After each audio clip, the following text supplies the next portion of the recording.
రైతు సోదరులకి శుభవార్త. ఆంధ్రప్రదేశ్ ప్రభుత్వం రైతులకు గుడ్ న్యూస్ అందించింది. ముఖ్యంగా రాయలసీమ జిల్లాల్లో వేరుశనగ సాగు చేసే రైతులు, ఏజెన్సీ ప్రాంతాల్లో వేరుశనగ సాగు చేసే గిరిజన రైతులకి గుడ్ న్యూస్ అందించింది.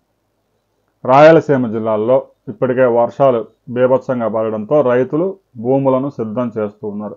జూన్ ఫస్ట్ వీక్లో ఇక వర్షాలు పడగానే అనంతపురం, కడప, కర్నూలు, చిత్తూరు జిల్లాల్లో 6 లక్షల ఎకరాల్లో వేరుశనగ విత్తనం వేస్తారు. రైతులకి ప్రతి రైతుకి 90 కేజీల విత్తన కాయలు 40% రాయితీతో ఇవ్వాలని, 40% సబ్సిడీ ఇచ్చి సరఫరా చేయాలని రాష్ట్ర ప్రభుత్వం నిర్ణయించింది. ఇక గిరిజన ప్రాంతాల్లో రైతులకైతే 90% రాయితీ.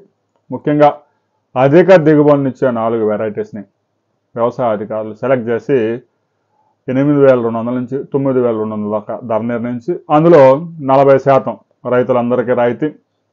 గిరిజనులు ఎవరైతే గిరిజన ప్రాంతాల్లో రైతులు ఉన్నారో వారికి 90% రాయితీ. ఒక్కో రైతుకి 3 మూటలు. 3 మూటలు అంటే ఒక్కో మూట 30 కేజీలు అవుద్ది.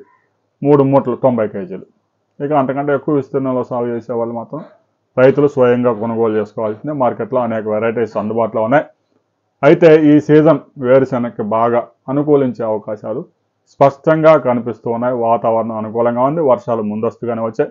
అయితే వేరుశెనగ సహజంగా నష్టపోతుంది ఎక్కడంటే వేరుశెనగ రైతులు పంట విత్తిన తర్వాత బాగా పంట ఓడలు దిగే సమయంలో డ్రై స్పెల్ వస్తూ ఉంది. రాయలసీమలో 30 నుంచి 40 రోజులు వర్షాలు ఉండడం లేదు.